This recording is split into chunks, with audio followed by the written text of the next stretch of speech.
Day, everybody. Today's Monday, May 28th, 2018. This is MMA Junkie Radio's pre-show, the show before the show. I am Ghost. To my left is Dan Tom, and up in the sky is Danny Okers. Yeah. That's not what you say. Yesterday. Up in the sky is Danny Okers. That me. There you go. Danny, I think, is all by himself today, right? I had to turn the lights on when I got here. That's how empty it is here today. Most people don't do a show on Memorial Day. I also found out. Yeah, I also found out that apparently other workers at Sirius XM are getting holiday pay. What? I don't know what this is. I've never heard of that before. Ah. Oh, that doesn't sound. I'm sure not getting holiday pay. Is the NBA channel doing a show today? No. Wow. At least if they are, they're not here. They might be. They have a lot of hosts that are like remote, so they might be back at like the main Sirius building. And like those guys might just be doing it, like coming in from their house and stuff. But there's nobody in this, like in the building that I am, where George came to visit when he was here. That building, there's nobody else here. Right. Yeah, that would. I mean, I get it. It's a holiday, but fuck. I mean, it's the NBA Finals. You had Game 7 last night. You got Game 7 tonight. That one would be tough to skip, I think. Yeah, I'm sure. Not MMA sure Junkie though. We do not pause for anything. Anything. What's the pause button? 2 minutes. 2 minutes. If our editor-in-chief Dan Stupp was on the con, and the same way in Hawaii, you see that lava just shooting through the ground, he would rough it out. We would find a way to get you guys content. I thought you said for a second if he was on the con, like, and then I pictured Dan Stupp on Con Air. No. Sitting next to Steve Buscemi. Who's in that? Yeah, dude, Garland Green. He has the big Hannibal Lecter entrance. Oh, he's all chained up and he's singing, "Got the whole world." I finally saw, is it date night? No, game night, right? It was good. It's funny. For being one of those dumb white boy movies where, you know, you're only We're on the air. I know. And, you know, where they giggle at anything. I mean, they actually made it funny, man. They had some funny moments. I will say that, Danny, your people does giggle just about yeah. anything. Okay. We all have our our movie stuff. Latinos, we sneak in as many people as we can, and we all share one tub of popcorn. It's usually a medium for like 10 people. I did the other day. I went to go see Solo, and I was just coming around the corner, and Matt had asked me, "What was the one part that surprised you the most?" And I'm not gonna say it, but everybody probably knows what I'm about to say. And I said what that was, that little spoiler from the movie. And dude, I think I may have spoiled it for some people that were coming around the corner, because their eyes just bugged out. I felt like such an asshole. No. This is your captain speaking. We are making our descent into Las Vegas McCarran Airport. On behalf of our crew, we'd like to thank you for flying MMA Junkie Airlines. Now please fasten your seatbelts and put your tray tables in your upright position, because the descent is going to be a little bit bumpy. Alright, Junkie Nation, it's time to roll, baby, on MMA Junkie Radio with Gorgeous George and Gold. This is what we do and why we do it, baby. All night long, we rollin'! Yeah! The MMA Junkie Radio revolution is upon us. Can you dig it? There's no escape. No escape. Through the vast frontier of cyberspace and through a sea of stars in outer space. One small step for man, one giant leap for mankind. We've solidified our combat communications stranglehold. We have control transmission. With the use of MMA Junkie Radio and Sirius XM satellite radio technology. MMA Junkie Radio. Commence transmission.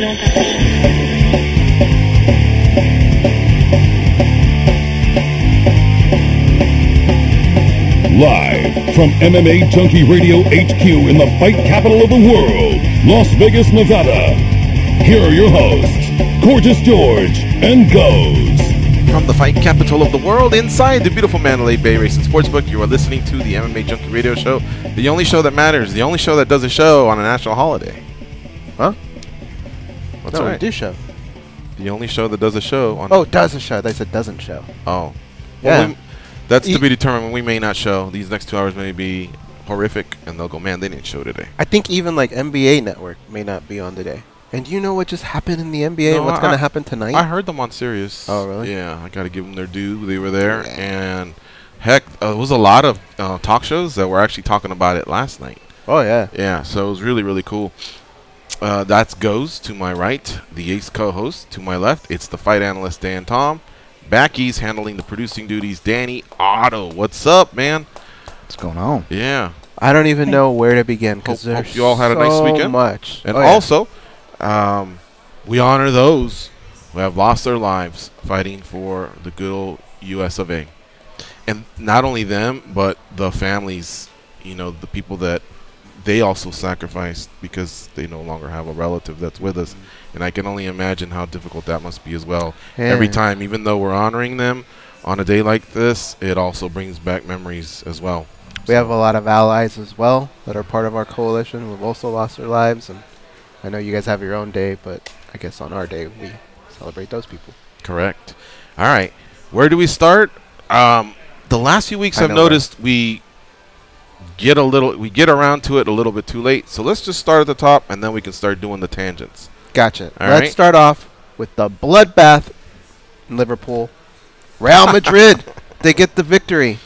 They did. Yeah, 3-1. Man, it's so unfortunate for I don't think any team, look, it sucks to lose, but for sure you don't want to lose that way. You know, one of the balls goes through right through his mitts. Mm-hmm. And that one put it 3-1. It was still 2-1. Anything can happen. And, of course, they lost their star player.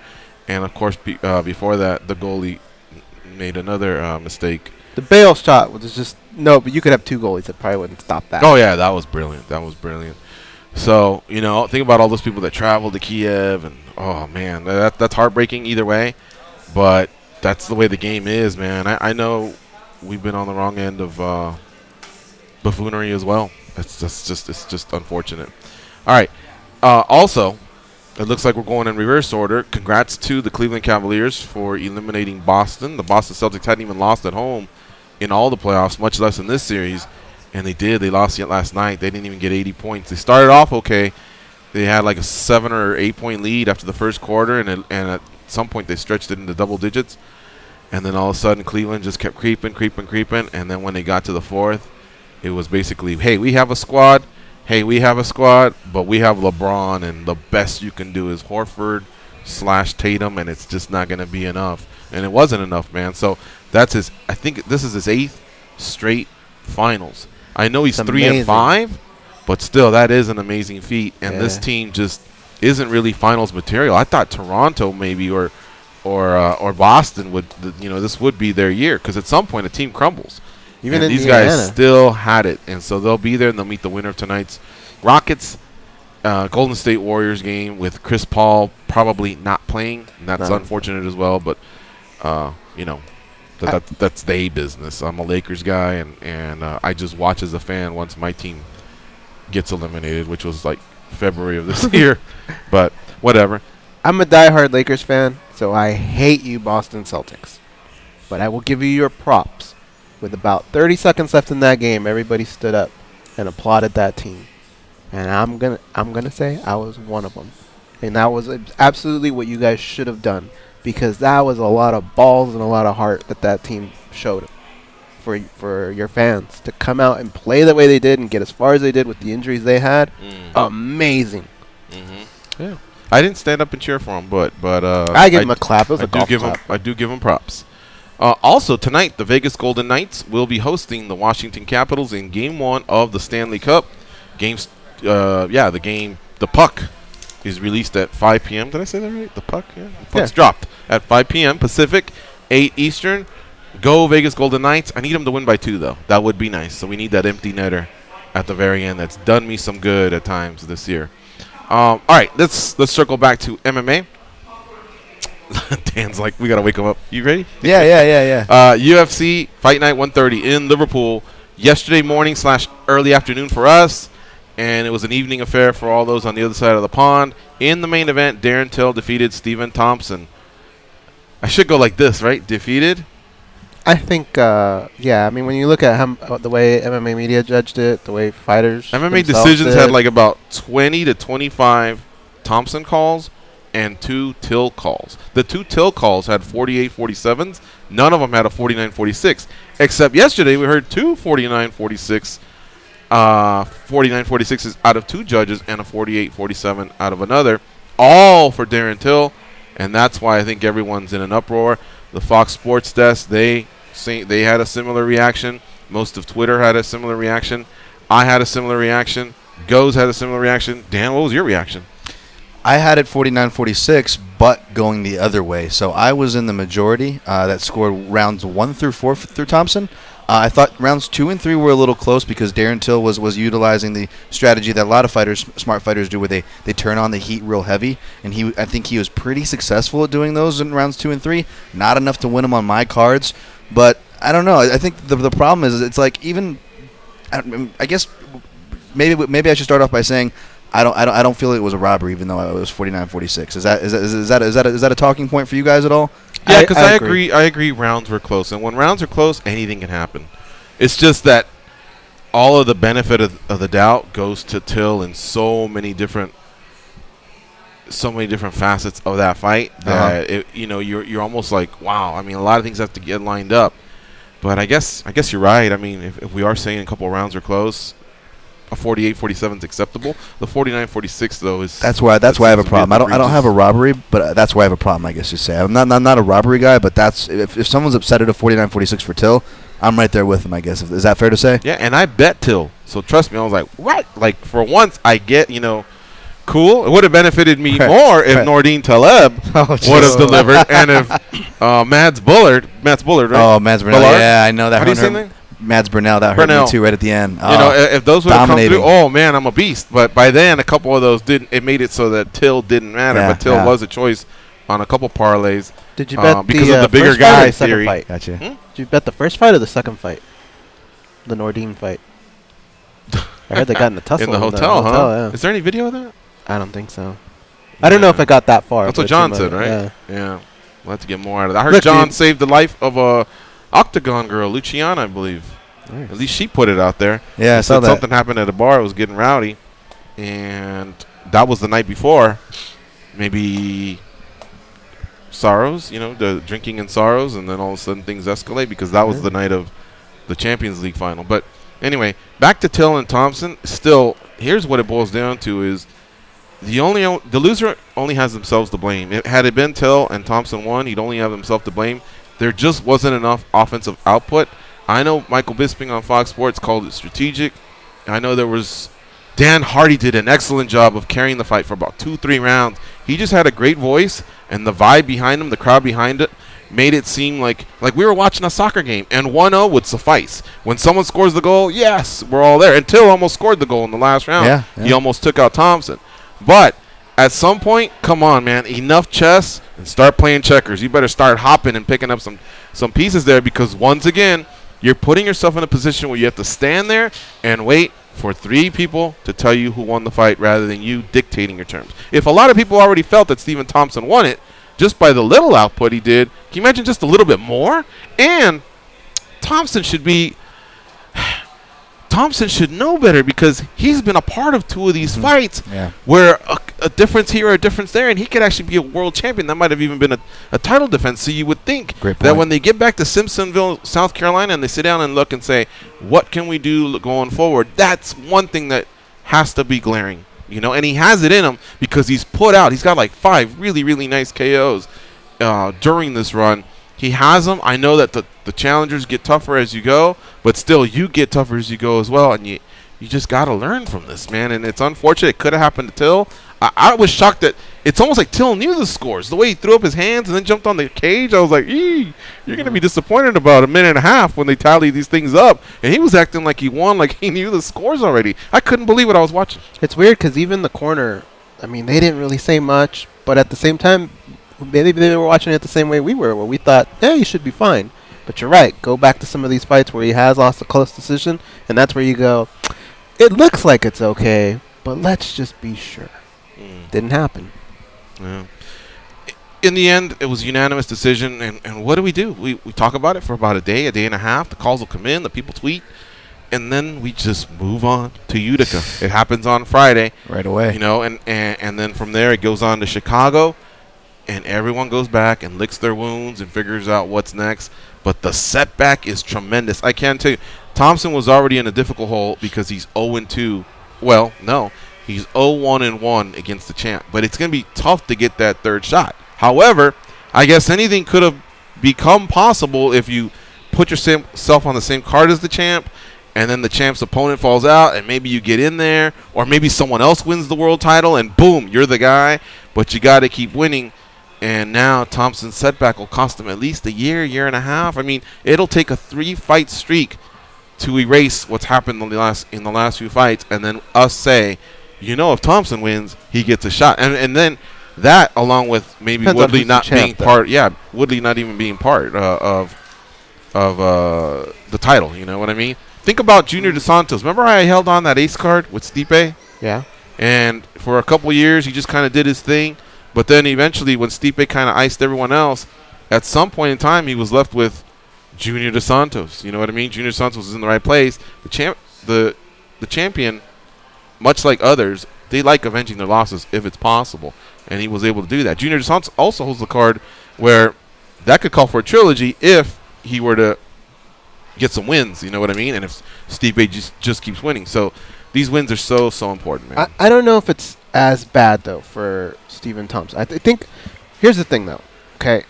I don't think it's as bad for him because, A, a lot of people thought he won. B, Till didn't make weight. So I think you can fall back a little bit on that. But I think what hurts him the most is just the performance in main events. If you want people to buy your pay-per-view, you got to show up. And yeah, there are some people that'll say, hey, it was strategic. It was a thing of beauty, the defense. Okay, but people aren't going to order that. Not Correct. Everyone will. Some Correct. people will like it, and it's true. It's Correct. hard Exactly. to fight that way. I would tell that person, you might think so, but the next 9 may not, or the next 8 may not. So it only hurts them, you know. So if you want to see more out of that guy, then he either better win those fights every single time, kind of like GSP. He was kind of boring for so many years, but he was so dominant that at some point you're like, come here, GSP, you're something else. You know, give me your autograph or whatever. Let me shake your hand, because you just couldn't believe what he had done to so many top fighters. But he always got away with it because he put a stamp on many of his wins. I mean, it was thorough domination and maybe domination and boredom. But you can compare the style to boxing. Floyd Mayweather, very similar type of style of fighting. However, people tuned in to see Mayweather get his ass kicked because he was different on the mic. Steven's a nice guy. So he can't even really bank on the fact that, well, people want to see him lose, that's why we'll pay. He doesn't even have that. It's great points. I mean, I think it's more specialists, and I think specialists need to be matched up properly. We just saw it with Damian Maia last weekend, right? They can either put on really entertaining performances, or if you put them in a certain matchup, we're going to get that. It's kind of like, I felt like for a while back when Henderson, Rashad, Chael, it felt like it was like light heavyweight. We were just throwing wrestlers against each other, and for the most part, it was producing boring matches. At the end, we were like, what do you mean? We put 2 big names together. Isn't that all you're supposed to do? I'm not saying UFC or fans were saying this, but that was the general thought, right? Well, how could this happen? And if you really look at it, when you look at that term, styles make fights, you would have realized, oh, wait, yeah. And in hindsight, I could have seen how this was kind of a boring fight. And even us on this preview, we were talking about Stephen Thompson and Darren Till. I remember Goes, I think, specifically said the strike count on this one's going to be a lot lower than people think because you have 2 guys that prefer to counter. You know, and he did it differently. But Till Woodley has been pressuring as of late. It's a different type though. There's countering, like the traditional sense of counter, like Tyron Woodley did. And that threw Stephen Thompson off, right? You don't have to be flamboyant and fancy like a karate counter or like a Machida or a Thompson. You can be like Woodley and wait with the right hand. or there's more like a Conor McGregor type of counter fighter where they pressure you, they get you to bite, and as soon as you bite, you're feeling the pressure, you're feeling them come in, you want to throw something, then they throw at you, right? That's why Conor's a counter fighter. But what's Conor doing in all the replays? He's always putting his hands up, inviting you in as he's coming forward. He's inviting you in as it's a different style of pressure, and that's what Darren Till was kind of referring to in his post-fight interview as far as his game plan. He wanted to get, it's why he was calling for a first-round knockout in the promotion. In the promotion, he got Thompson leading that he was aggressive. Even Thompson acknowledged in the pre-fight interviews, oh, he's going to come at me aggressive. You tend to run into things when you're aggressive, which is true, but that wasn't Till's plan. We saw Till came at him and waited, and that's what threw Thompson off. Now, was it enough to win him a fight? Till was talking, though, like it was ingenious, and it was to a point, but imagine if this cost him. That would have been his first loss. Yeah, it would have, yeah. And then all of a sudden, Usman, and even got guys like on the same card like Magny, and then Colby and RDA, you know, those guys should get the next title shot as well. But anyone else that's making noise, boom, ahead of Till. You know what I mean? And so I liked his strategy, but at some point he really put himself in a position where all that could have been gone. Imagine losing at home on that weekend. You know what I mean? I know he says he's not married to the whole, oh my God, Liverpool. He says, I'm in there alone. I get that. That's a good point. But still, the whole promotion talked about how special it would be fighting in Liverpool at home. So it's not, you can't use that when it's convenient for you as well. I agree. And so go ahead. Yeah, you were talking. Oh no, sorry. I was just going to say no. You're actually hitting on a great point here. I agree. That's actually why I picked him, because if you look at his decisions prior, everyone's like, oh, he dominated this guy and that guy. You can look at it that he dominated 30-26 or 30-27s against Bojan Velikovic or Yesen Ayari, who, no offense to those guys, very tough guys, not top-level welterweights.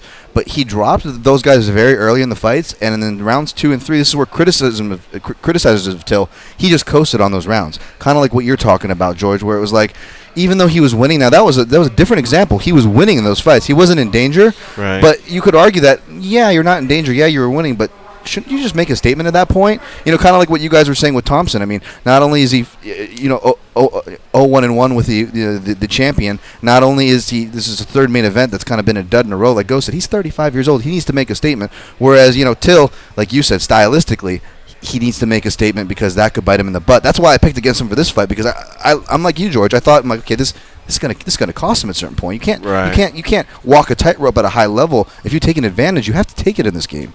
But Yeah. Now, one thing I'll say, I'm not a conspiracy guy, but 3 judges from the UK. If I was an American fighter, I think I would insist on at least one American judge. or I was thinking about this. I thought about it long and hard. What are you going to do? Bring in like 10 judges and make sure that, because I like in soccer how if it's a Champions League final between an English team and a Spanish team, an Italian ref might call the final, or a Dutch ref, you know what I mean? Just to get rid of any possible. Yeah. All 3 judges were British, and I get it. They're part of the British MMA Commission, whatever it's called. Right. But at the same time, I've seen other countries bring out other judges, man. I don't know. How do we fix that going forward? Just so that we don't sit there and wonder. Because enough people have brought it up, the real conspiracy theories. But I was thinking about it as well. Man, you just can't help that bias. You know what I mean? Because as unbiased as you are, okay, like I really believe Big John when he says, man, I just want them to both go home safe and may the best man win, right? But if I were to go, hey, Big John, you want to go see USA versus Mexico? They're playing in the new stadium in a few years, right? Mm-hmm. And when he gets there, we have flags. He's going to be going USA. I have to believe that, right? You know Big John. Yeah, I mean, who wouldn't? You know what I mean? And so then you start to believe, like, can certain biases ever creep up? Or would you ever want anyone else to think that the bias could be there? So maybe only for the main event? So let's say the British Commission has 6 judges there and they're rotating. Just make sure 3 of them aren't from the UK or America. I don't know. I mean, I was thinking about it, but I know that can get expensive. And then I was thinking about, too, weigh-ins. Like, I want to go back to 48-hour weigh-ins. Oh, they yeah. should have. I'm with you. Yeah. Are we ready to transfer into weight talk, or what do you guys want to do? Well, you still want to say anything about the fight? I just want to ask a question. I know that a fighter, if they don't like a certain referee, they can request up to 1 time to have that referee changed. I don't know that they have the power to deal with for judges. I don't know. You're right. It could get expensive, but I mean, what you're asking, at least one fly out one of, in one from Holland, or fly one right? in from. That ain't too. You know what I mean? It's not so much. I'm not worried about them being biased. Or how about one British, one American, one Dutch, Something. or something Finnish, something. I think something could be worked out right there, right? But my issue's more, especially in a fight like that, when the local guy lands his shot, the crowd gets loud, and that sometimes can trick you into thinking that shot was maybe a little bit more powerful than it was, or maybe it landed but it didn't. And in this fight, though, there really wasn't many. And then if we want to talk about significant strike, the definition of that, I mean, they are actually in support of Darren Till. He outstruck him in the significant strike category 3 of the 2 rounds. Not by much, but he did. But I watched that fight, man, and I'm telling you, a lot of what they defined as significant didn't look significant to me. To me, it looked like Thompson, boom, hit him more, and you know, other than the big sequence Till had, hit him more and rocked him more, you know. And even though Till laughed it off, we all know what that means. It really hurt, or it really affected him. I thought Thompson had more of those blows that counted. I haven't looked at the stats. Were those of it's like Fight 40-32. It was really terrible. Was that on Fight Night you saw those, or were those yesterday? Yeah, yesterday was Fight Night, or yesterday morning. Sorry, it was right after the fight, I should say. Because usually about a day after they will retally, they have to rewatch because that's a live count. It was something that I should have known this a while ago, but I admittedly recently picked this up. So the stats, whatever you're seeing, whether it's broadcast or even like a fight metric or independent site, they have to do it too. They have to do a recount after the live event happens. They have to rewatch, and then you'll see an adjusted metric. And even though, for people to be careful. That kind of it can be misleading. But just closing thoughts, I guess, real quick on this matchup. Kind of what Go said about the judges. I think what George says is a great point. We see that in other sports, and I think even though for people in the know it shouldn't matter, but to get that off the table, like George, just to get it off the table, I think it would be nice. But for this matchup, it's hard to talk about because not only, like Go said, for all matchups, it comes to what's the crowd reacting to. That's the bias that we don't understand. It's not a judge twiddling his mustache before the event. You know, who am I going to score this for? It's that inherent bias. They don't even realize that it's a subconscious bias, right? And in a matchup like you just said, George, where they're throwing so little significant strikes, they're going to land that. Because I was thinking the same thing, where I was like, man, if I were Thompson, I'd be trying to hit Darren Till right after every time he hits me, because every time he throws at me, the crowd is going crazy whether he's hitting me or not. And again, in closing, I saw it like you, where I awarded Stephen Thompson, because we're not judging round by round. If we were judging by a whole fight, that's why I hate the saying, Darren Till came closest to winning the fight. I'm like, that's something you say for like an emotional thing that has no bearing in a round-to-round scoring. One round doesn't win you the fight. I thought Stephen Thompson round 4 of those 5 of the rounds, because I felt he was countering more varied and more consistently. That's what all it came down to. He didn't produce the same leg damage that Darren Till produced. That bruise, I'm sure, spoke to the judges. He didn't do that to Darren Till, which probably hurt him, but he was landing more shots off the back foot.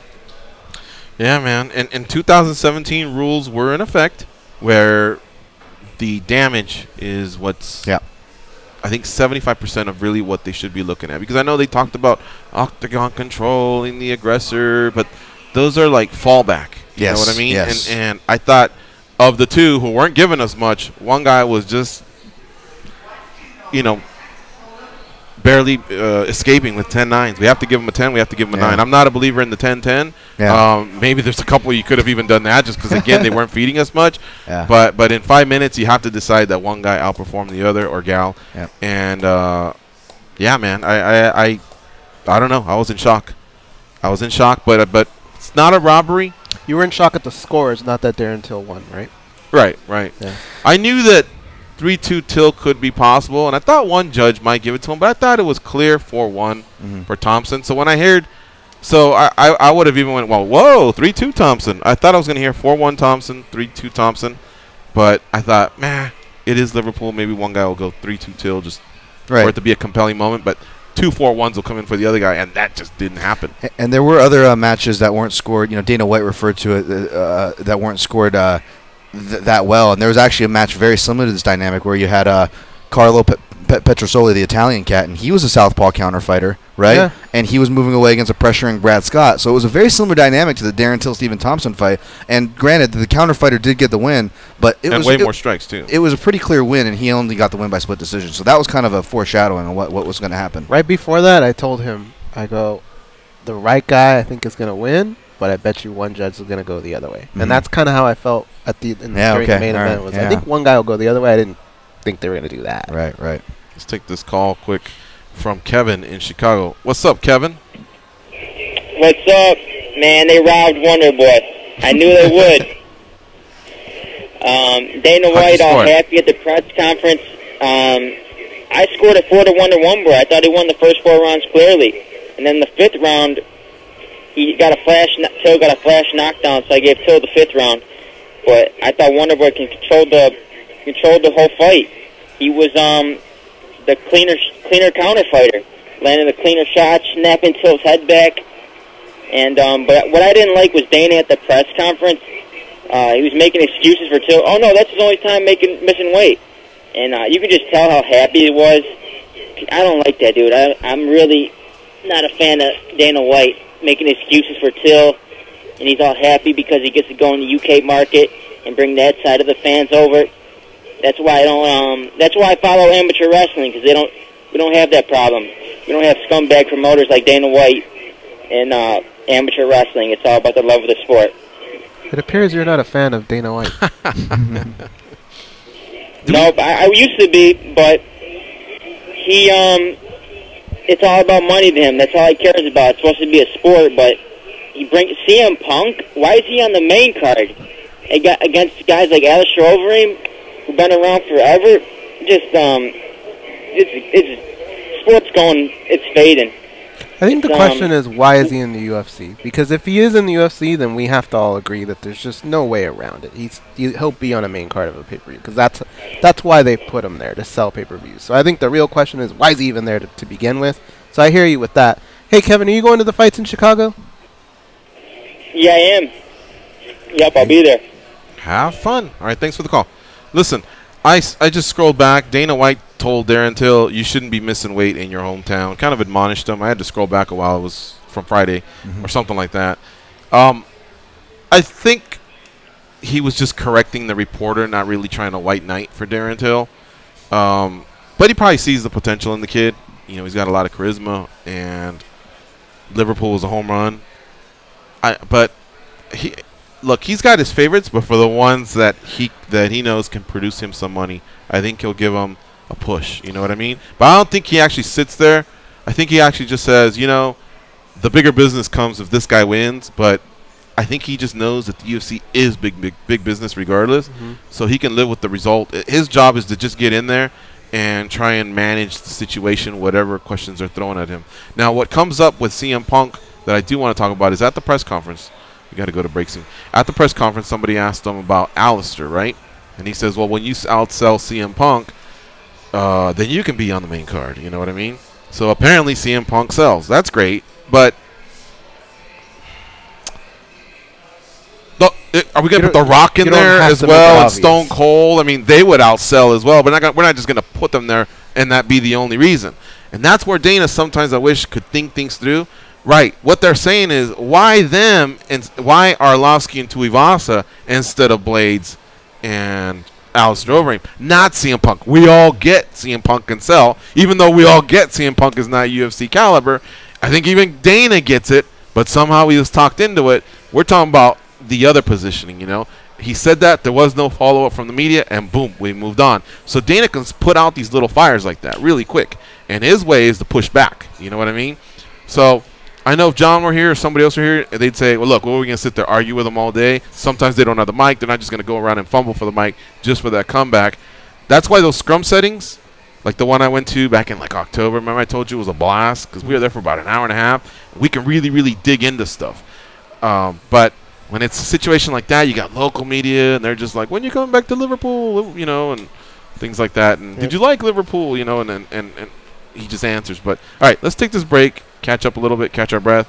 We'll come back. We'll keep talking about UFC Fight Night 130. Darren Till defeats Stephen Wonderboy Thompson by unanimous decision. We'll talk about the co-main event. We'll also talk about Bellator 200, which took place 2 nights earlier. It's MMA Junkie Radio on Sirius XM, Rush 93.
They're so fat they gave Dracula diabetes. Here are your hosts, Gorgeous George and Goes. Right now through May 29th, which is tomorrow, you can listen to SiriusXM for free in the car and on the SiriusXM app and online. Just download our app and go to SiriusXM.com to listen to your favorite channels. While you're there, get a sneak peek of Howard Stern video. All right, we invite you to call in 866-522-2846. It is a live show here on Monday, May 28th. Let me give some shout-outs here to the Universal Fight League on YouTube, talking about the holiday, Memorial Day. He also says, I know you guys saw Thompson and Stephen Thompson, Darren. I would love to see more out of both fighters. I was very disappointed in that fight. So were we, man. Baby Drew says thanks for doing a show today. No problem, baby. Evif _ YTRO 45 says Till outstruck Wonderboy. Pressed the action. Got a knockdown. Wonderboy ran, had some nice blitz attacks, but never connected with anything significant. He's not wrong. But I still felt like that was more than the little that Till was doing. It's all in how you spin it, and I think it's the same thing that's happening with the judges. It's how they're grading it, how they're interpreting it. You know, again, a judge that may not have an appreciation for a counter striker, a point fighter, a karate fighter like Thompson may be seeing it that way. And that's why it's important for you to overwhelm them with data so that they can give you a solid 10-9 or whatever it needs to be so that you can get the win. And that style, unfortunately, doesn't do it. It got him to a world title fight, but it didn't get him the championship. And so I think he needs to adjust. I mean, there was 5 rounds for him to do this. That goes for Till, too. Yeah, both of them. They need to make those adjustments. I posted a link to my article on MMAjunkie on the breakdown with the text showing. And I go, you know, I can't get too mad at the result considering what I wrote. And what I wrote is that the problem with this kind of matchup is that both guys like to outstrike their opponent on a micro level. The problem is MMA judges have trouble interpreting striking from a macro level. Right? They can't even get it right on a basic level. In other words, we're really rolling the dice if you want to get them right when it comes to a technician. So it's always risky. Now you have 2 technicians. That's always the trickiest part. Again, we talked about this earlier when you put 2 similar stylings together. Maybe not so much of a strong or obvious way, but in our main event coming this Friday, it's going to be a similar situation. 2 guys who like to do the same things. Those are always the hardest matches to judge and forge out a winner. I wanted to talk about the weigh-ins for a second. Darren Till did not make weight. He was over by 3.5 pounds. And Thompson took the fight as long as he wasn't over 188 pounds on fight day. Yeah. Darren Till made it 187.5. What's that? Kind of. Kind of what? He said that, but then later on he said, it never crossed my mind to not fight. Oh. Yeah, well.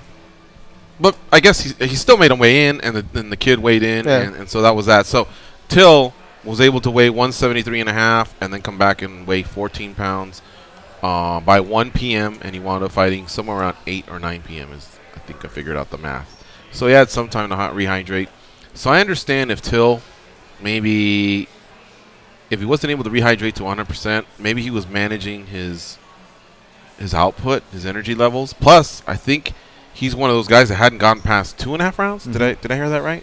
I think he'd done yeah, once. Till. 3. Oh, no. Past 3, yeah. Never passed 3, yeah. So, you know, that, along with the pressure of being home and apparently some family emergency, I could understand a 25-year-old kid being out there, being nervous, and waiting and taking his time to get into it. But there was times where he actually used his footwork to pin down Thompson. Yeah. And they were staring at each other, all right, within firing range.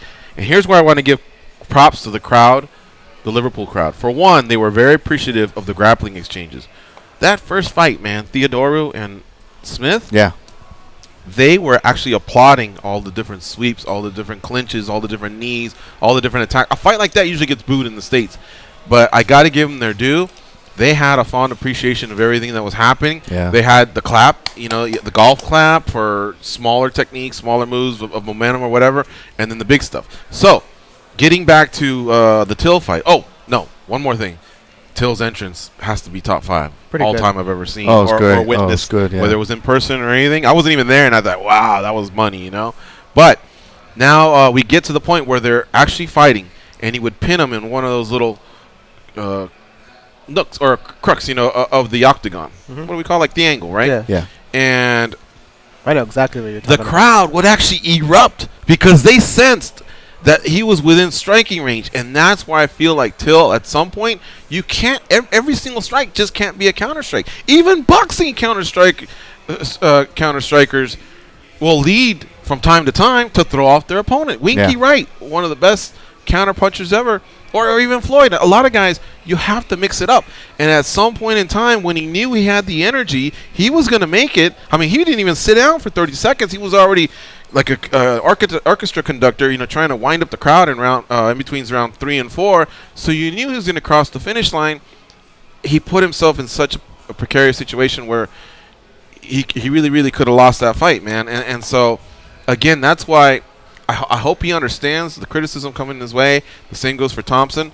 But he was there, man. And so going back to what EVF was saying, Till could have done a lot more, man. Till could have done a lot more to also entertain. A lot of fighters fall back and say, I'm a prize fighter, I'm a this, I'm a that. You have to go out there and perform, man. That was 25 minutes, and we didn't get enough for that. You know, if I was a paying customer, I guess I'd be happy if my guy won, but I would be going out of there going, I was expecting more out of that main event. If that happens in the States, that fight probably gets booed.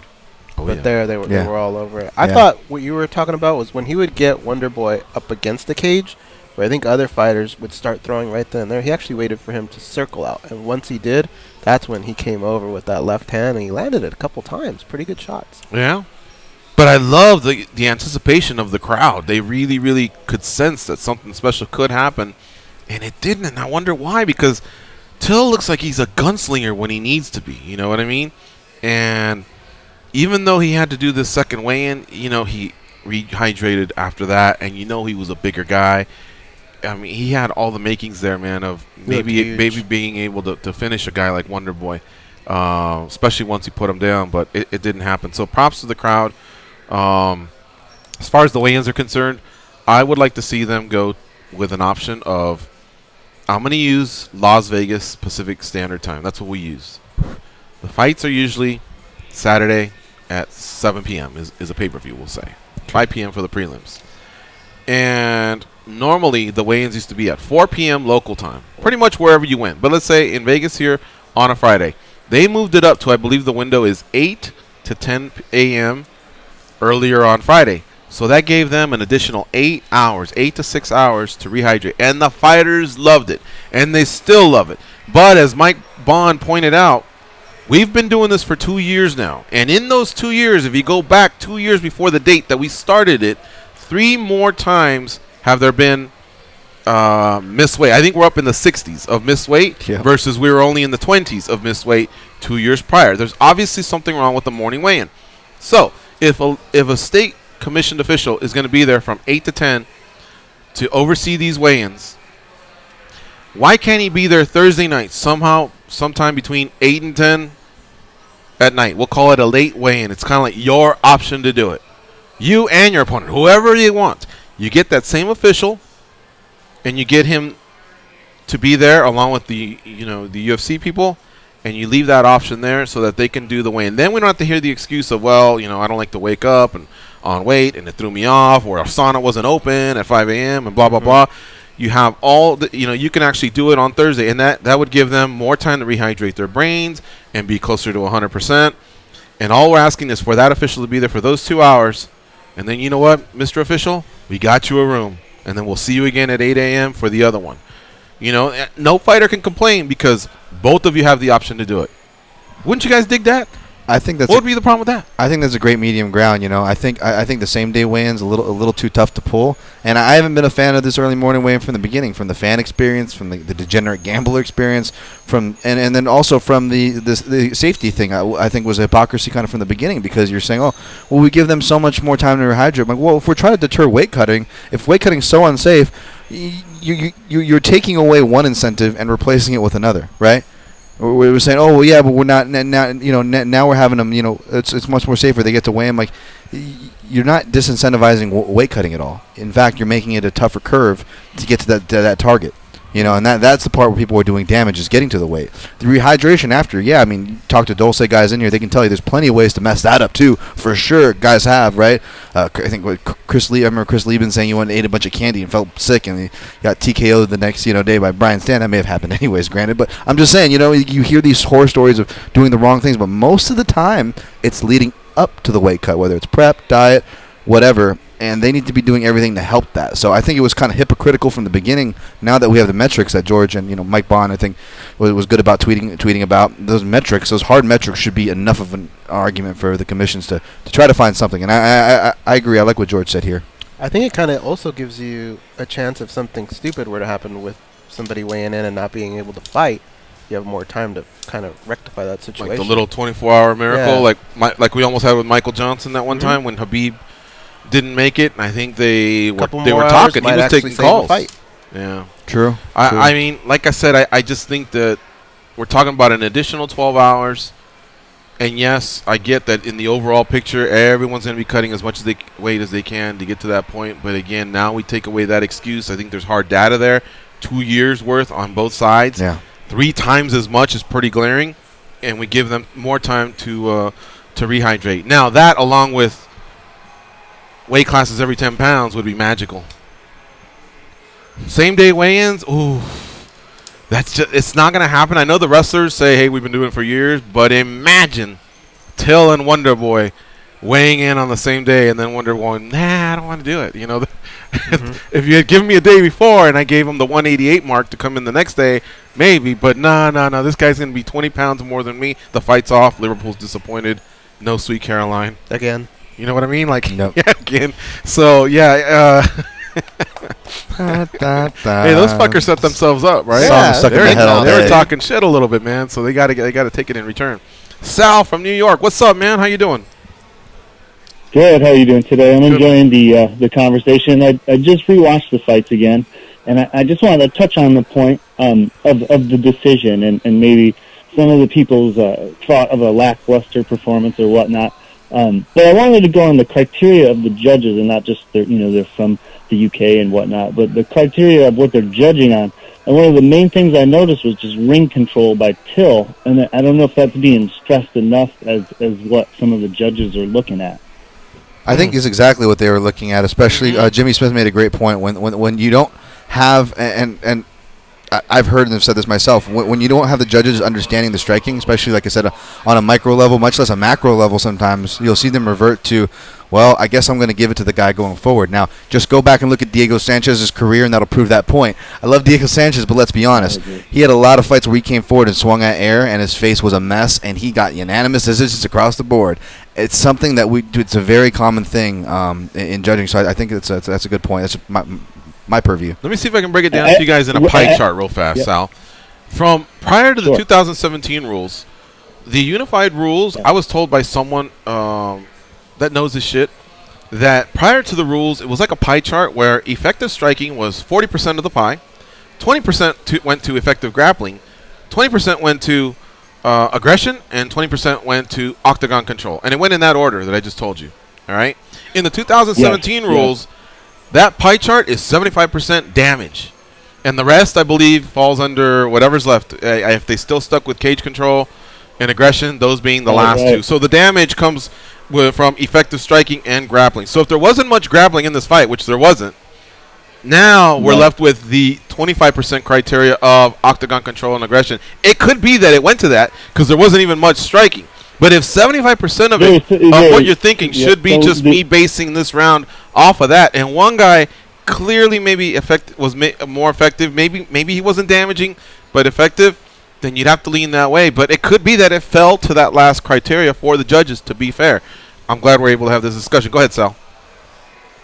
That was a great call. And actually, without the lack of damage, basically Wonder Boy's leg and just, the fifth round was what Till did when he took him down. Really won him the fight. But as some of the people were saying and some of the other fighters, what I saw was a mongoose fighting a cobra in human form at the highest level, and I was on my edge the whole time. With any little thing happening that it could have went either way. And to me, that was an exciting fight, and it really blew me away. And to hear people and professionals and the media or other fighters saying that it was not a lackluster performance and whatnot, I will respectfully disagree. But I just wanted to throw my 2 cents in and love what you guys are saying. I appreciate the conversation. Right on, I love Sal. Yeah, that was a great call. I love that mongoose cobra analogy that he just laid on us. Thanks, Sal, for the call. We got to go to break. I love that broad scope of thinking. You know, thinking what others are saying, respectfully disagreeing, bringing the points, bringing a funny analogy. I love it. Oh, yeah. And I respect Sal's opinion. Yeah. But I also respectfully disagree because I know I'm in the majority of people that thought it was boring. Not the whole 25 minutes, but imagine being able to tweet and say, oh, it was boring for this much, and let me get the pie chart out for that. No, it's that overall feeling of, nah, I was expecting more. We got to go to break. We'll be right back. And spring became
I don't know. But your goose is cooked and you get called on? We got to pitch this to them. Am I fighting another night or am I just fighting their mascot? Sorry. All right, let me tell you about something. U2, they're playing a private show for SiriusXM subscribers at Harlem's world-famous Apollo Theater, and we have your chance to be there.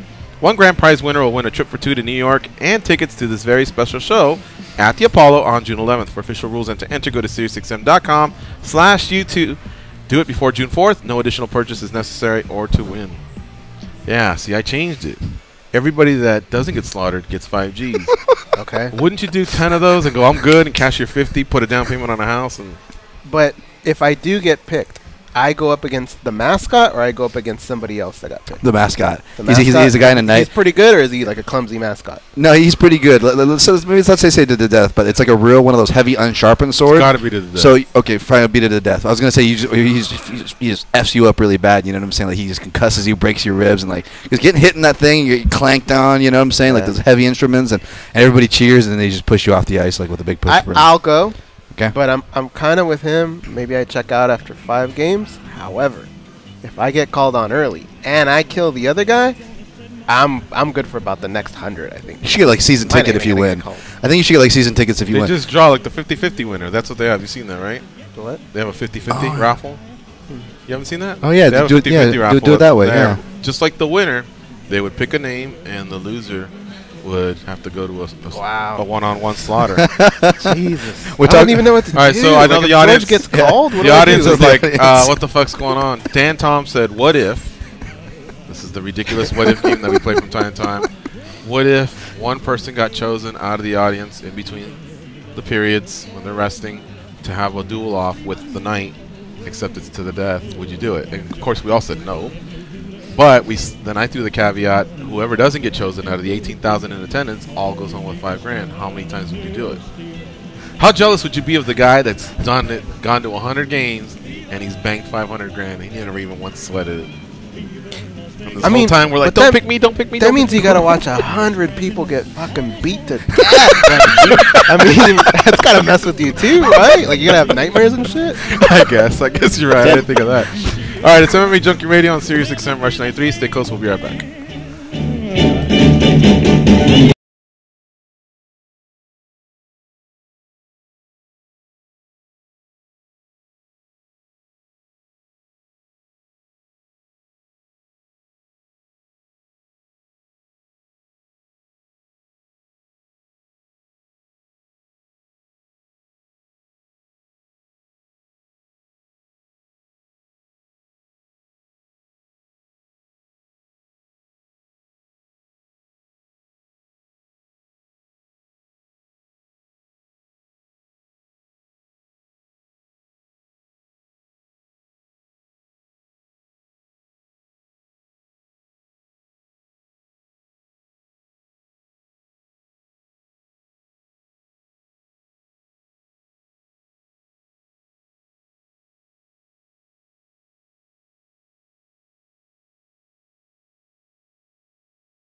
Out your leg, cuts your calf.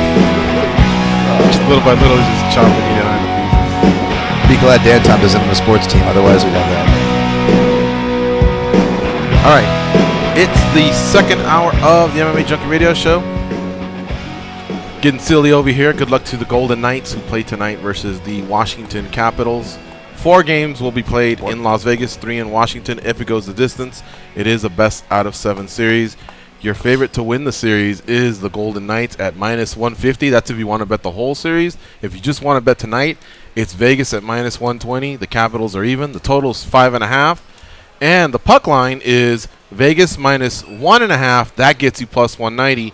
Whereas with the Capitals, if you get a goal and a half, it's -230. So pretty close, actually. Those odds courtesy of MGM Resorts International. I'm looking at them here at the Mandalay Bay. We're all part of the MGM Resorts family. What's your prediction? Don't say pain. You want to know something? I think we're going to sweep them.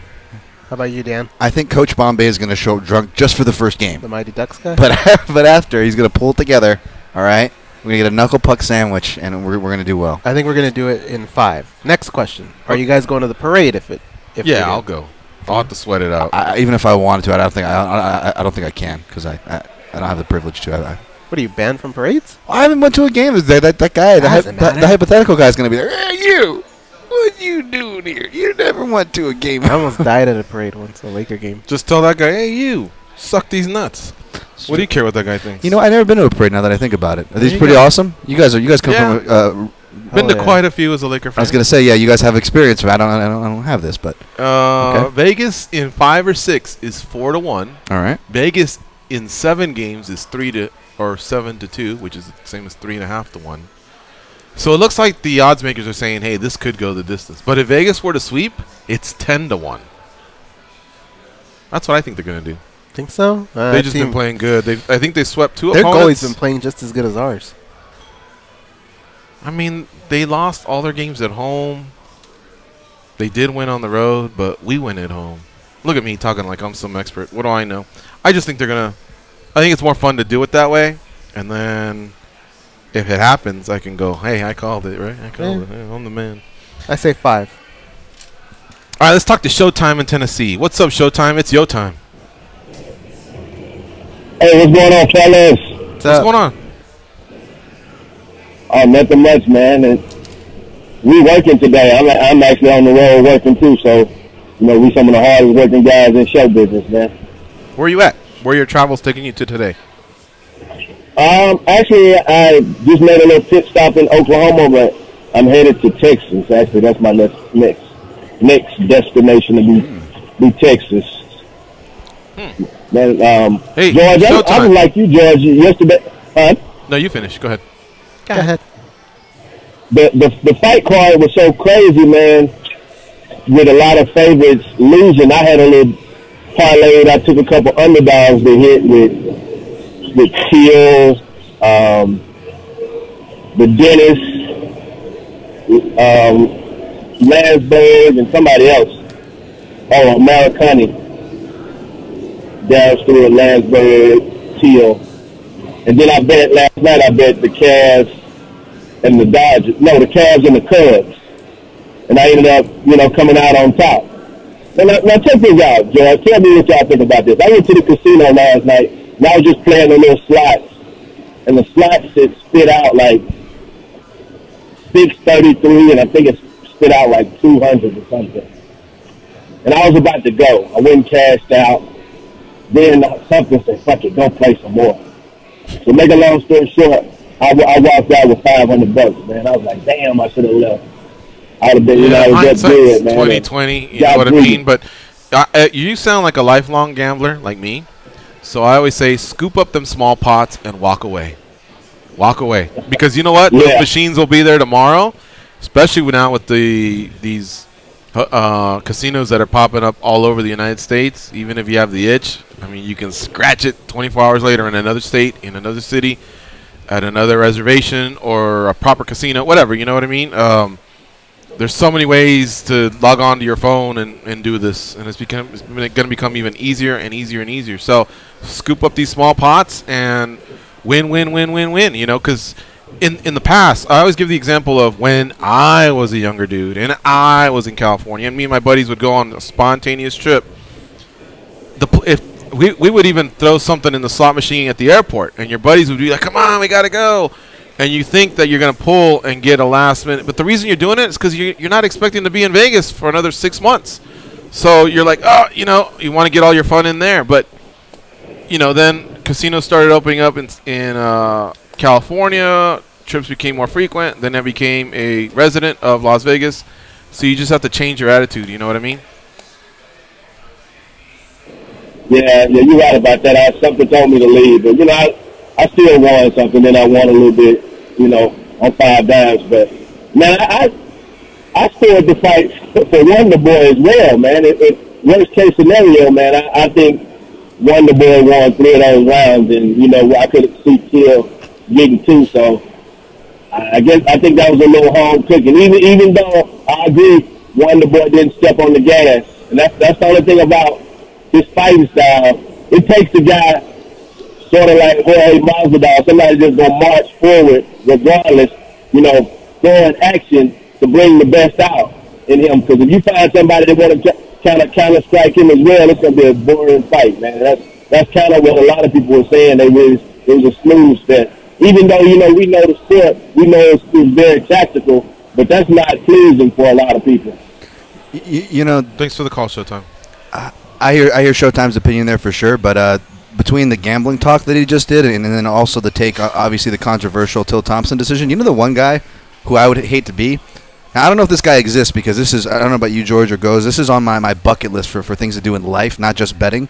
But I also got the ticket at the Vegas Golden Knights game that we talked about. No, the chain-smoking Asian guy from Bloodsport, where everybody's just piling in money, and you don't even know what bet you're getting. Like, I want to be a part of one of those, for one. But could you imagine if that guy, like, say he was taking bets at Thompson Till, and you just say he's just taking action on each side, and when the decision gets read, could you imagine all the freaking BS that guy would have to deal with of people not wanting to pay, people wanting their money, people wanting a refund. It also happens in Highlight in Tijuana. Oh, yeah. They have Highlight. That's the most dangerous sport in the world, right? They used to call it that, yeah.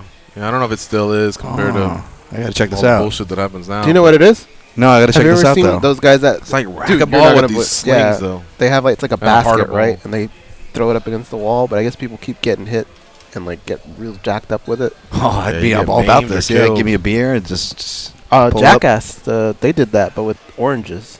They got destroyed. Oh. Yeah. All right. One thing here. Do you remember when Stephen Thompson, I thought had done plenty of interviews with us, and he mentioned the bus that he drives? Yeah. For some reason, I just thought he was like a civic worker, and he just drove a bus. I didn't know about that until I saw it the other night, that it's tied into, I think it's called Upstate Karate, right? Yeah, I saw that. Wow, that's so admirable. They have 4 buses, or 4 or 6 in their fleet, and what they do is they go and pick up kids.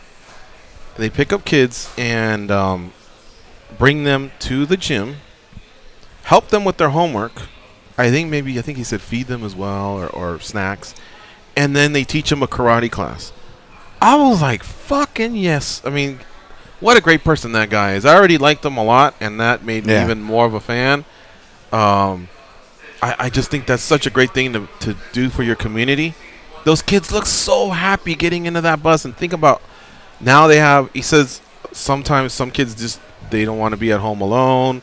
It may not have even been about the karate, the karate or anything like that.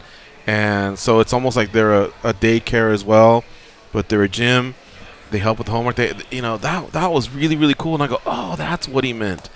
And that's why there's been times when I've tried to schedule him. He goes, I can't do it right at that time because I got to get on the bus to pick up the kids. So I just thought he had a civic job for many years and started when he was 20, wants to retire when he's 40, and then he doesn't want to lose the benefits, something like that.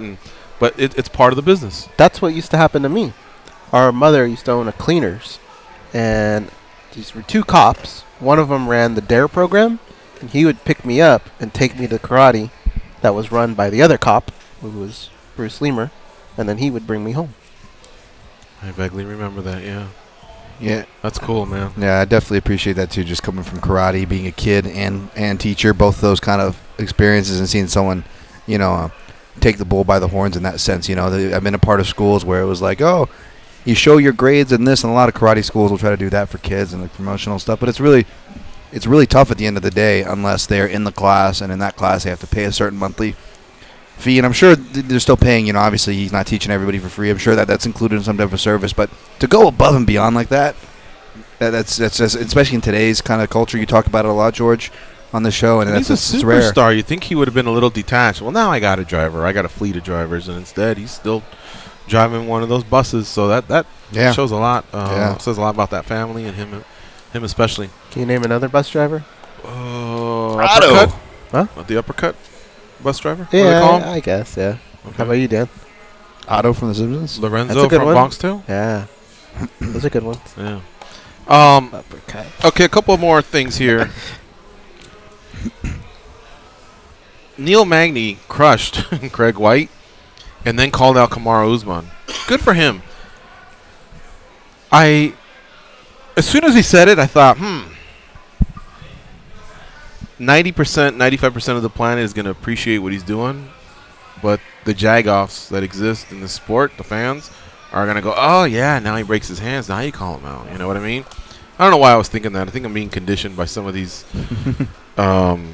numbskulls? Numbskulls out there, yeah. But good on Neil Magny for what he's doing for some young lady that needs help, I guess. And he's giving his 15%. I think it's from the Reebok, the sponsorship deal that he gets, because he's had so many fights. He's at the 15% category. He's given that to her, and then the call out to Usman makes sense. Yeah, Usman, we know he broke his two hands, so maybe the fight may not happen if Magny wants to stay busy, but at least he attached himself to a name, and he looked really, really good.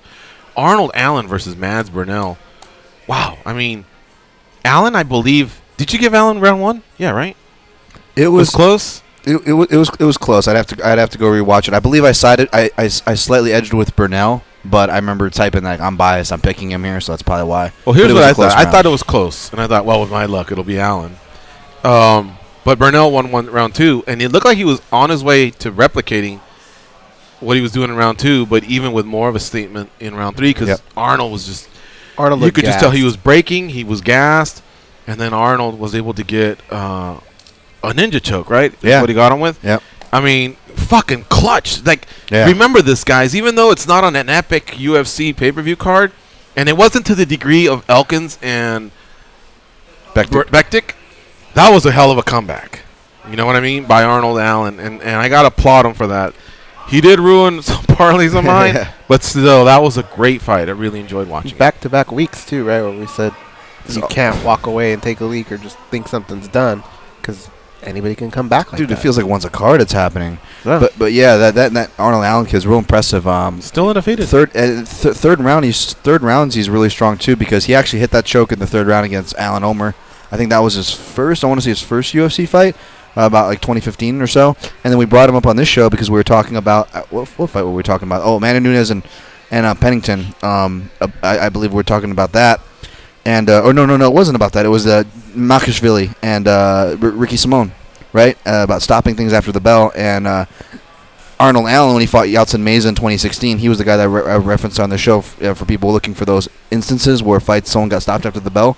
It went down as a decision, but he knocked Yeltsin Meza out in the third round. He knocks him out before the bell goes off, and Yeltsin Meza's out by the time the bell rang. But yeah, that kid, yeah, definitely. Then he went on to let the world know again that his father abuses steroids. Yeah, and that was great. But Allen, man, build on this, because he's only fought once in 15, 16, 17, and 18. And granted, we're only halfway through 18. But if you could grab him a few more fights, I mean, he's from the other side of the pond, even though he's at TriStar. And boy, does TriStar teach you the best jab or what? Yeah. Oh yeah. Allen throws a nice jab. McDonald, GSP. You know what I mean? Like, kudos to that team. They work hard out there, and they continue to produce great fighters. But I mean, this guy has a chance to be a talked about featherweight with the big 0 on the loss column, and the fact that he's coming off a really, really clutch win. Those post-fight speeches, was it just me, or were they kind of funny? Like, kind of weird. Like, even the whole Jimmy Manawa thing. Did you see Manawa's face? Yeah. He was kind of like, I tweeted something. I was like, Manawa gave that look on his face where he's like, you are not about to out me on something right now. And you always can tell. You always can tell someone has a look on their face. Like, what are you gonna say here? Here's how you can tell, because as soon as Makwan or insert X, whenever somebody gets to their point, if the person reacting to it if they look more relieved than they should, when they get to the when the story gets established. That means they were worried about something. Yeah, and it was funny. It was like Cub Swanson call out. He's already got an opponent. There was a weird call outs that night. But and congrats to Makwan Americani over Jason Knight. That was a great fight. It's unfortunate they didn't get a fight of the night. They had 4 performance of the nights, and I have no problem with when they go that route. But when you have a fight that deserves it, I think try and fill that, because that's what you called it to begin with. It was submission, KO, and fight of the night. And there was times where in the past where we've seen every possible combo. Oh, there wasn't a submission. All right, 2 KOs. Oh, there wasn't a great 2 great KOs. Okay, 2 fights of the night. Hell, we've even seen them do fight of the night, submission, and 2 fights of the night, 6 bonuses just because things were so great. But in this instance, I thought they had a perfect one there because they built it up. They both went back and forth with each other. They left it all out there. Even at the end, I thought it was pretty cool that they touched the gloves. You know, a lot of times they'll sit there and embrace and roll around and make out, and I'm like, no. You know, keep the friction. In this case, it was like, I still hate you, but how about a fist bump? And there was no performance of the night. Yeah, I even like where the bonuses are going. Don't get me wrong, that's something you can never make anybody happy / you could always complain about. But I really feel like they've went to kind of, I dare say, the wrong guys. Like for example, like by making that decision that George just said to give a bunch of performance to the nice bonuses, you end up giving one. I'm not picking on Tom Breeze, but middleweight European Tom Breeze, who.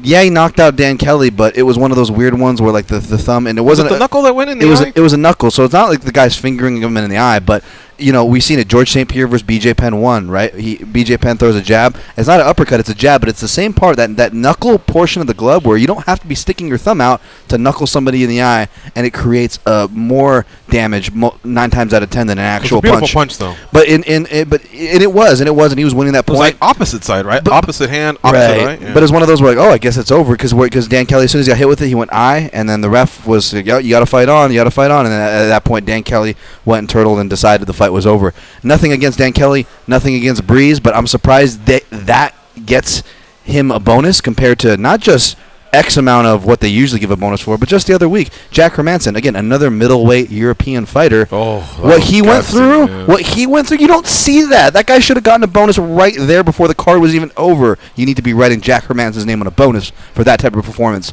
So again, not picking on Breeze, but just comparing it relevantly back to back. I don't know what's going on with these bonuses lately. Yeah, just to complete that, the bonuses went to Tom Breeze, Darren Stewart, Claudio Silva, and Arnold Allen. Claudio Silva definitely deserved one, man. 4 years almost coming back to beat one of the heavier favorites on the card. I know. And Darren Stewart, he broke down, man. Oh, yeah. He took out Eric Spicely. It was going good for Spicely, but I thought Spicely didn't do enough of where his bread and butter is, and that's the ground game as well. It's not that he can't strike, but he had an advantage there, and I think he was too comfortable with the striking, and it came back to bite him. Darren Stewart, look, much respect. He won. He broke down. He gets a bonus, and he lives to fight another day. But I was looking at his record. I think he's 0-3-1 in his last 4. Yep. And I'm thinking, why do some fighters get cut off 0-2? I'll always, I guess, harbor those feelings of Ulysses Gomez. Had to be one of the worst cuts I've ever heard. He takes on John Moraga at Staples Center on 10 days' notice. This is a Vegas guy. So either he boned somebody's wife that he wasn't supposed to or something. I don't know what happened. But he takes on this fight, gets starched, then he goes overseas and fights Neil Seery. And this was one of those fights where the same way we felt about Thompson, most people thought Ulysses won. Right. Same thing as most people thought Thompson won, but he didn't. Acceptable. I think it was a split. It was controversial. You'd think he'd get that third fight, and he didn't. This guy had 3 losses and 1 draw or no contest before that, and still was able to get a fight. It's like, oh, man, it gets frustrating. And that's a shallow division, 125. Yeah. Especially at that time. So, yeah, I don't know. That's confusing.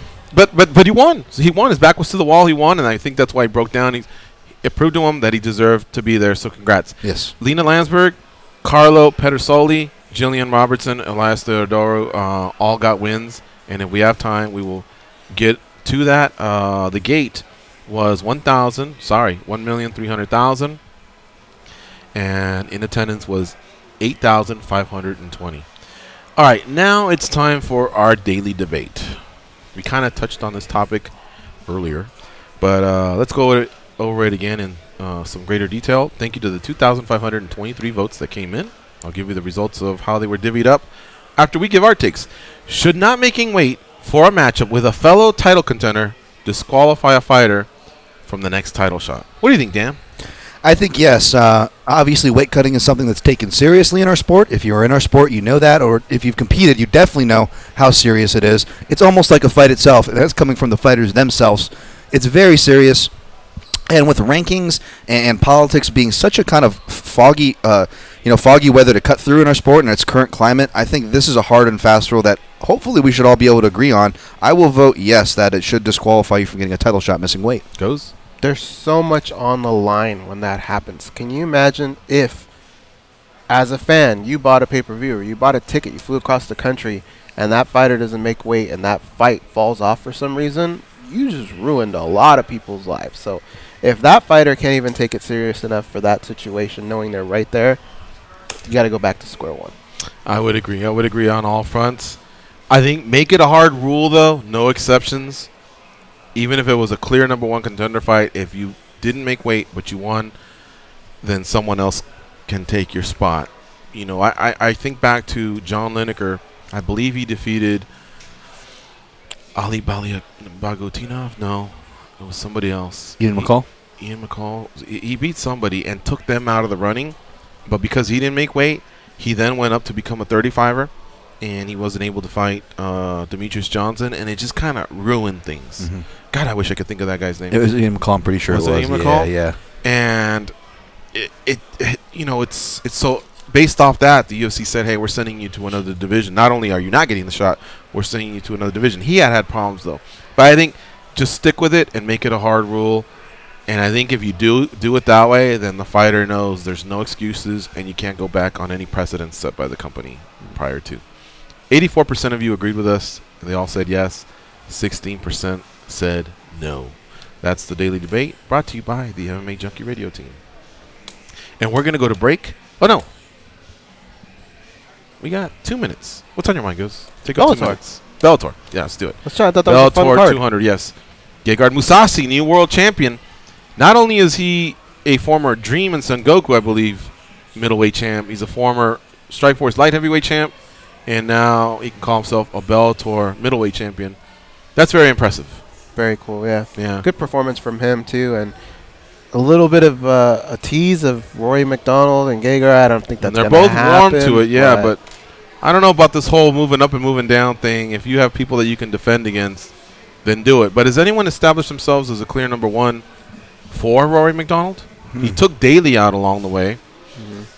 MVP, I think it'd be too soon for him, even though we all want him to have tougher competition. It's like he hasn't fought that contender. I don't call Rickles a contender. Lima just lost to MacDonald. Larkin's out of the picture. Yeah, so that's the problem when you have – I mean, that's actually one of their deeper divisions, and look how there's a little bit of a struggle there to identify a clear guy. So maybe they can do it, maybe not. King Mo's talked about dropping the middleweight, and so Mousasi – doesn't have anybody there that's clear cut, and neither does MacDonald. Then guess what? Maybe you have to capitalize if you're Bellator and just make this part of a tent pole or something like that going forward. Congrats to MVP though. He did beat David Rickles, verbal submission in round 2. Probably a broken orbital, or he did something nasty cut. Yeah, I mean he just wanted no part of it. Plus he was getting embarrassed. I mean he wasn't even getting close on some of his shots, and Page was pretty much embarrassing him, and then he clipped him once, and that was it. Aaron Chalmers, Mike Shipman, Kate Jackson, and Phil Davis also got wins. Very impressive win for Phil Davis. Yeah, he needed that kind of statement over Linton Vassell. Tell me why MVP shouldn't fight Daly. He should. Yeah. Can you think of any reason why it shouldn't happen, though? No. So what gives? Make this fight already. I know. There's heat. People are going to want to watch it. It actually kind of makes sense if you're a promoter. Let's be honest. They're not happy with Paul Daly. Use the footage from when they were in the crowd. Anything. Yeah, they can build it up nicely.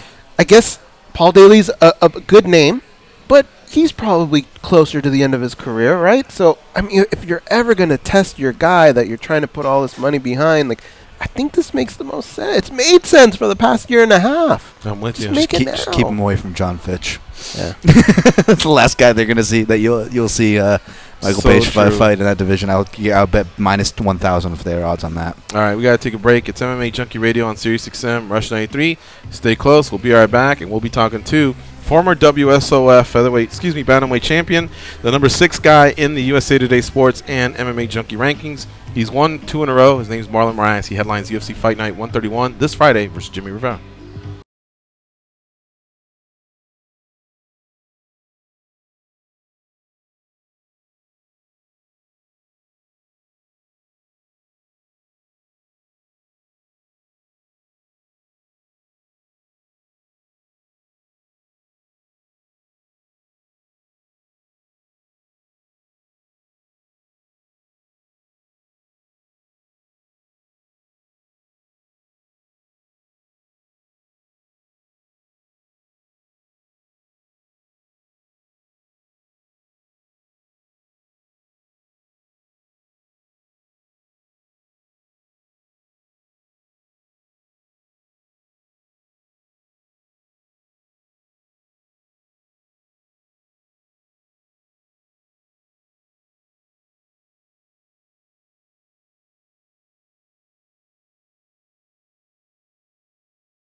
thin. It's just ability, that reason that we're so thin. There's big men dying and the stories that are true. Do what they say. Your life will be a lot better. Here are Gorgeous and Goes. The hardest working man in comedy is back with Kevin Hart. The Irresponsible Tour is headed your way. We have a chance for you to win a trip for two to see Kevin Hart live. One lucky winner will receive airfare, hotel stay, and a pair of tickets to his show on June 7th. If you happen to be in the LA area, it's going to be at the Hollywood Bowl. Plus, the opportunity to meet Kevin at the show. For rules, official rules, and to enter, go to SiriusXM.com/Kevin Hart at Hollywood Bowl before May 31st. No additional purchases necessary.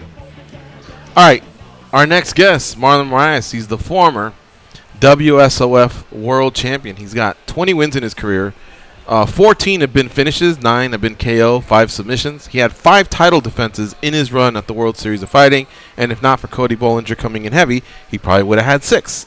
Now he's obviously in the UFC. He's fighting off a 2-fight win streak, including an incredible vicious knee that he delivered to Aljamain Sterling late last year. Now he's headlining UFC Fight Night 131 versus Jimmy Rivera, and it all goes down on Friday in Utica, New York, 10 p.m. Eastern Start Time on FS1. Let's welcome back Marlon Moraes. What's up, Marlon? How you been, man? Hey, guys. Everything good, ready. Very, very happy to be talking with you guys a little bit. And let's go, man. Like you said, all goes down Friday. It all goes down Friday. This is fight week, Marlon. Tell me something. Do you detach yourself a little bit from friends and family on fight week in terms of just the intensity and wanting to be left alone? A little bit, you know. I love my family. I love to be in touch with them. But now it's time to work, you know, and I like to be with my team, think about the fight, and get everything going, man, to make weight, you know, and everything, get everything set up for Friday night, show up 100%. Yeah, you know, the reason I ask is because a lot of fighters like having their families around, and the families will stay in the hotel room. But then this past weekend, Darren Till, who beat Stephen Thompson, he said he hadn't seen his daughter in 1 week or spoken to her in 1 week or something like that. And he says he just has to detach himself like that because when he is on fight week, he is so focused, he doesn't want anything to change it. Plus, he says he's a little unpleasant to be around. So that's why I was asking you the question, and I appreciate the answer. Yeah, I am a little bit, but not that much, you know. Mm-hmm. I love my family and my son as well. So I try to talk with them, you know, every day. Mm-hmm. And even fight week, of course not. We're not as close now, but we always with each other in past, you know. Marlon, when you step into the cage and you're getting ready to fight Jimmy Rivera, will you have the feelings that you've had? You know, you've had a little bit of anger towards Jimmy Rivera. Will you still carry a little bit of that with you, or do you like compartmentalize that in the back of your head and just focus on the fight and treat him like another human being that's there to fight you and compete? Yeah, man, I'm focused to go out there and perform, you know. Be Marlon, you know. Be better. And be better than him. Better than my opponent Friday night, you know. That's my main goal. And perform for everybody, you know. Everybody that likes to watch a good fight cannot miss this Friday. Mm-hmm. Are you still getting late night texts from Mark Henry regarding strategy and things like that? I've heard he does that with a lot of his fighters. Do you still get random thoughts like that from your coach? Yeah. Sometimes he sends messages late at night, but I don't see. I just see him the next day. But yeah. I know I am about to sleep and I hear that ring. I know it's him. Sometimes it's not him, but most of the time it's him saying something about the fight. But it's good, you know, keep us involved. Right. Keep our thoughts on the fight, you know, keep me focused. This is what I need now, you know. I need to be focused in what we're doing this week. Yeah, I think you guys are lucky. I would love to have a coach that's obsessed with my career, like the way he is, where he is constantly thinking of strategies and game plans. And when I first heard about it, I laughed about it, but then I thought about it. I thought that was pretty cool that he's so involved in your guys' career. Yeah, like I always tell my friends, you know, even the beginners, I say, man, when you're watching, when we're with me, I always like to hear from everybody, you know, because outside is different than inside. When you were fighting, you don't see a lot of stuff that maybe one guy, he just show up first day on the gym, but he can see, you know. It's like be a fan and watch a fight. You always can say, hey, why that guy didn't do that thing, you know? And I always appreciate any advice coming from whatever comes from. I always respect and I get it. Marlon Moraes is our guest here on MMA Junkie Radio. He will be headlining UFC Fight Night 131, and it's him versus Jimmy Rivera, and these are two bantamweights that are at the top of the heap. Of course, the world champion is TJ Dillashaw. He'll be defending versus Cody Garbrandt. Their next opponent, the winner of that fight, it may come from this fight. It's a high-profile fight between two ranked fighters going off on Fox Sports 1 at 10 p.m. Eastern start time this Friday. Not Saturday, not Sunday like the last card. It's Friday, and I'll keep reminding you guys of that throughout the week because you definitely don't want to miss this out. In the co-main event, it's Gregor Gillespie versus Vince Pichel. All right, Goes, what do you have for Marlon Moraes? Marlon, a fight like this that has a little bit more heat than some of the other fights, can they be more fun or more stressful?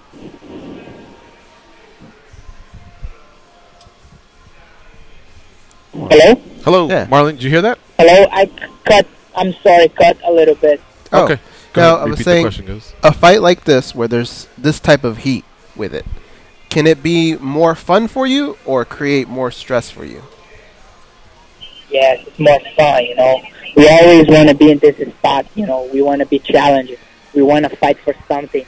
And for me, it's fun being in a fight like that. And I know myself, this is when I perform better. Whatever it is, the problems that you guys have with each other, will it all end that night in the octagon?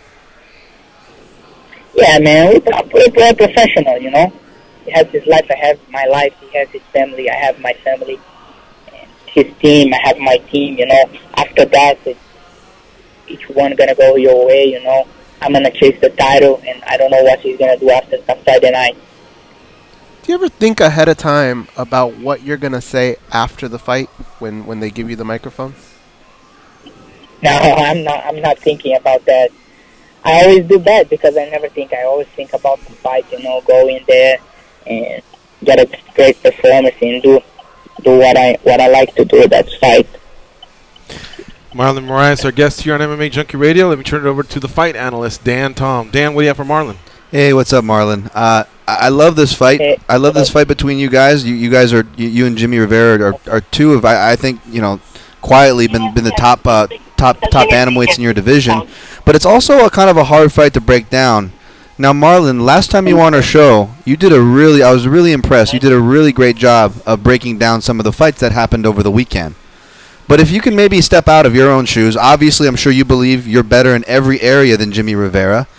But when I look at the fight, it feels like this is a close fight that's going to come down to the adjustments. How do you break down the fight, Marlon? Do you think it's a close fight that's going to come to adjustments, or do you just think you're better than him in every area? Yes, I really think I'm better, but I think, like you said, whatever adjusts better and whatever makes the best decision at the best moment is going to be the winner, you know. And I'm pretty much sure I trained hard. I did what I had to do to get that Friday night and be that man to pick the right spot, to pick the right moment, and then win this fight.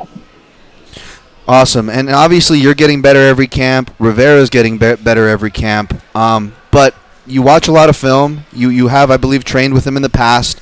Was there something that either that you saw on film or maybe from your personal experiences that you see? Or I mean, obviously you don't want to give your game plan here, Marlon, but is there something that you see in Rivera's game that it really makes you extra excited to take this fight? Yeah, I gotta be honest with you. On the top 5, top 6, that's all good guys, all good fighters. Everybody is good everywhere. He's one of the top fighters in the world. I am one of the top fighters in the world. And I think it's like you said, it's a close fight, and it's gonna be about the adjustments and who shows up ready, who shows up to win, you know, and I'm showing up to win. I love it, man. Brazil versus the USA, New Jersey versus New York. Tiger Schulman versus Team Renzo Gracie. There's a lot of little mini rivalries here. You know us fans and media, Marlon, we like to focus on some of the stuff that I'm sure you fighters don't. But one thing we can't discount is you two are two of the top bantamweights in the world, and I believe that the winner of this fight could produce the next contender for the winner of Dillashaw versus Garbrandt. So thank you very much, sir, as always, for doing the interview on Fight Week. Good luck on Friday night, and hopefully we can talk to you again soon, sir. Thank you so much, man.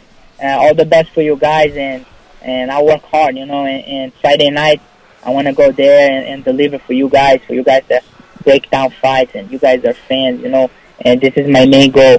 Go out there and entertain everybody. You always do, Marlon. Thank you again. Take care, buddy. Bye. See ya. That is Marlon Moraes, 25-1 overall. He's won 16 of his past 17, and he's won 2 in a row in the UFC. He had a nice 11-0 run, I believe, in World Series of Fighting. That included 5 title defenses, should have been 6. He's a beast, man. There's no other way to put it. Very exciting fighter. Of his last 5 wins, of his last 6 wins, 5 of them have been finishes. So don't forget, it's going to be on Friday night versus Jimmy Rivera, who's no slouch, man. He's 20-1 himself, and I believe he's got like an 8-0 record in the UFC. Now I know there's Rafael Assunção versus Rob Font. Assunção carries some weight because of the win he has over Moraes, and he's got a win over Dillashaw. So they're 1-1. I'm sure he'd like to settle the trilogy. He just hasn't been as active. That's why he gets forgotten about. But there's some big wins out there, big fights out there. There's also John Lineker, who just had a big fight. Dominic Cruz at any moment can drop from the ceiling and be on stage and say, now what? You know what I mean? Because of how great he's been over the course of his career. That's why these fights are important, and that's why, going back to the Till and Thompson talk that I don't really want to get into again, somebody won, but somebody didn't make a statement yesterday. True. That's just how I feel about it. And I think Kamaru Usman was probably hanging back going, thank you guys, you know, because he did make a statement when he beat Damian Maia. And, you know, he was more convincing, I should say. And that's what gets you to the front of the line. Perfect that you brought that up. Does welterweight drop in your guys' standings? I bring that up now because lightweight obviously something I champion, but generally most fans, even us, we're always talking about lightweight and welterweight being neck and neck. But I've said on the show before, bantamweight has quietly done a lot, I think, in the last 3 years. I can honestly say bantamweight's probably my number 2 under lightweight. I think bantamweight moved up from welterweight, especially with welterweight with Usman, Maia. Before that, it's been a lot of grinding affairs lately at welterweight. A lot of guys canceling each other out. A lot of the disarray with the title doesn't help that equation either. But I feel like welterweight dropped in my standings. You guys, if we're doing divisional standings, welterweight. The last time I proclaimed anything, I think it was welterweight. For many years, it was lightweight, and I think I said welterweight. Featherweight was big. Oh, yeah, featherweight's a great one. Yeah, featherweight was big for me for a while. But I'll tell you what, you know what division's really been delivering? I mean, guys are getting fucked up. Good fighters are fucking up other good fighters is middleweight. Yeah, you know what I mean? It's a quiet one, but yeah. I mean, Jacare starched Brunson a few months ago, and Lyoto just took out Vitor. Borrachina makes noise. Tavares got himself a finish. Hall's finding his groove. You know what I mean? I guess we can go back to Yoel and Whitaker, but prior to that, Whitaker was on an incredible run where he was doing some starching. But I don't know.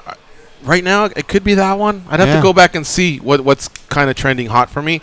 But we got that big middleweight fight coming up in Chicago, and I think there'll be a finish this time. I don't think it's going to go the distance. You know, there was the GSP thing with Bisping for a while. So we'll see, man. Romero took out Rockhold.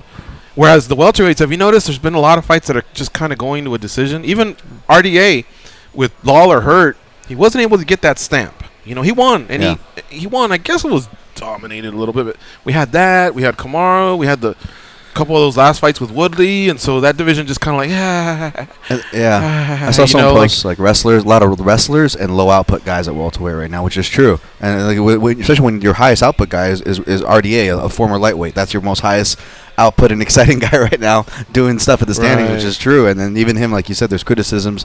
Even there, granted, he was hurt. I don't think people should criticize that one too hard. He hurt his.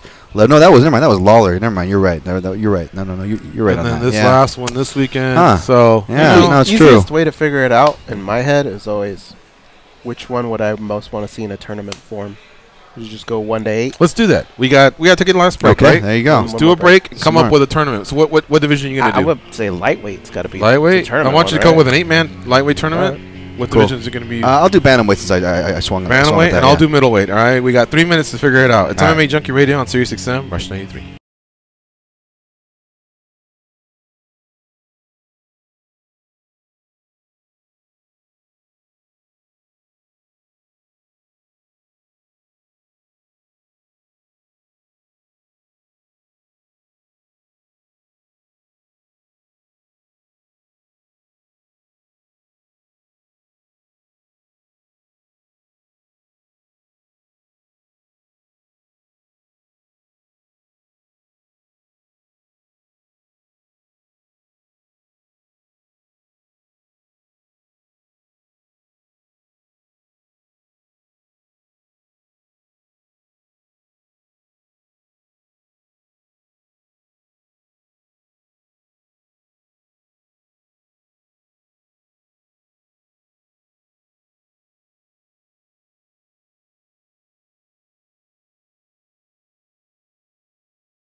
Just George and Goes.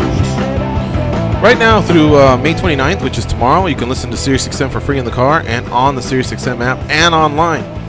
Just download our app or go to SiriusXM.com to listen to your favorite channels. Once you're there, check out a sneak peek of Howard Stern video. All right, you got a few minutes left here before we bounce out of here on a Monday. It's Monday, May 28th. It is a national holiday, and hopefully you all are returning from visiting with family and staying safe. You know, I know the roads can get hectic out there, and if not, maybe it's your last day and you're all getting together for a nice barbecue and enjoy the family time. It's very important.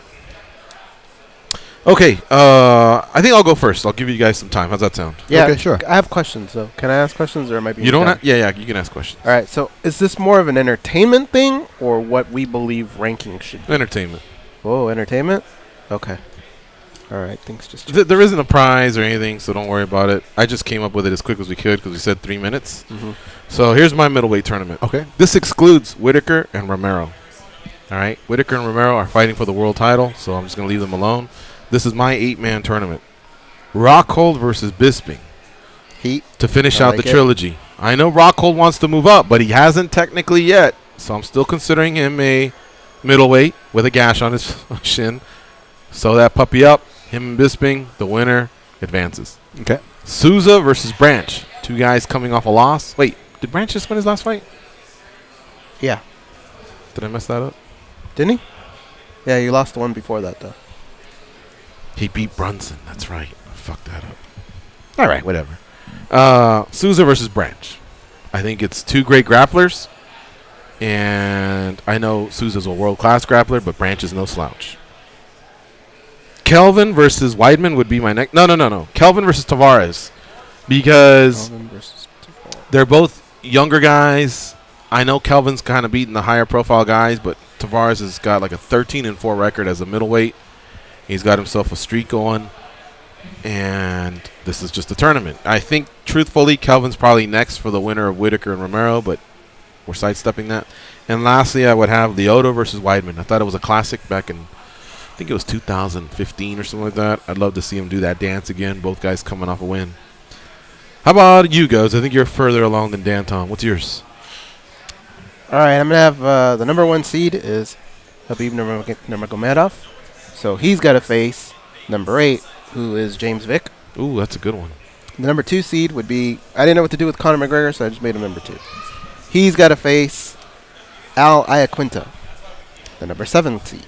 The number 3 seed, Tony Ferguson, he's going to end up fighting Kevin Lee. Again. And there's going to be another rematch right in the middle, and that would be Eddie Alvarez and Dustin Poirier.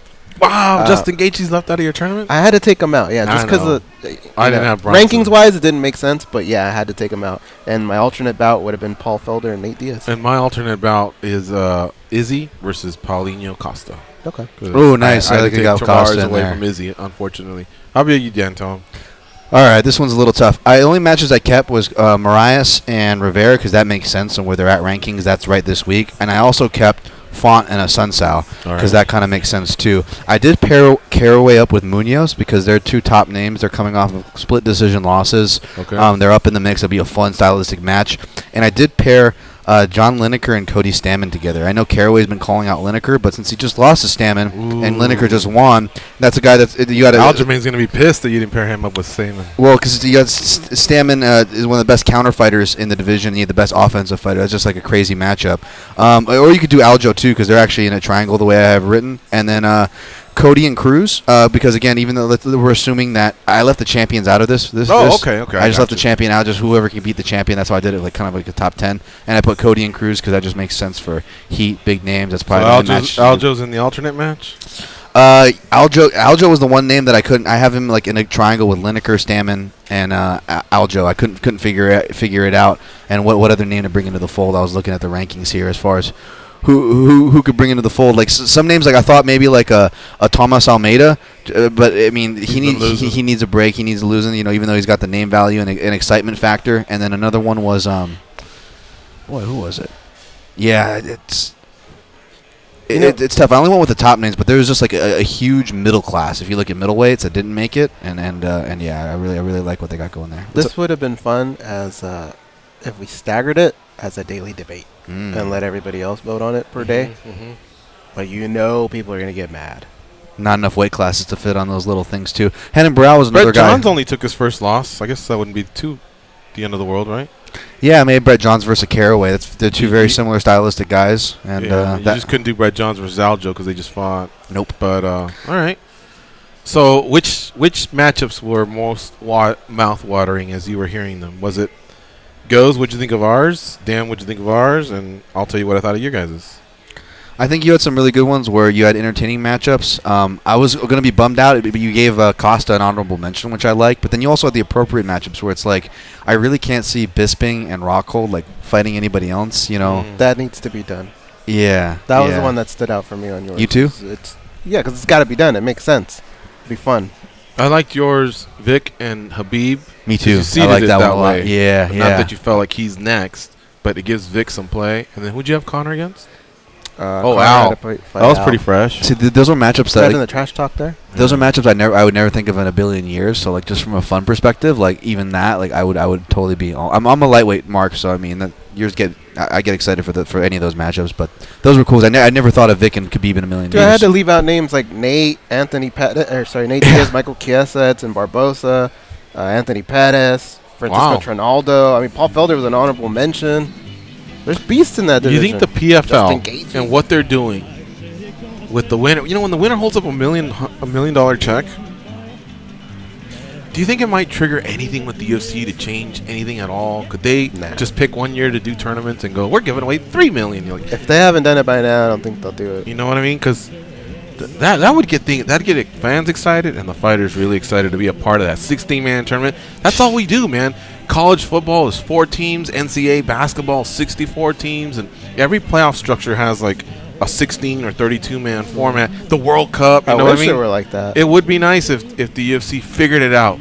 And if they failed, fuck it. All we could do is in the year 2088 look back and go, do you remember that time in 2019 when they tried it and they failed? All of the leagues have had mishaps. There's been some leagues that didn't play for years during world wars or things like that, strike. It wouldn't be the most moronic thing ever. But I really hope that the PFL and other organizations push the UFC to try new things. Maybe let's get out of this money fight era at some point. Yeah. But we have to talk about all this another day because today's done. So, again, enjoy yourselves on the holiday here. And, again, we honor those that have lost their lives fighting for our country.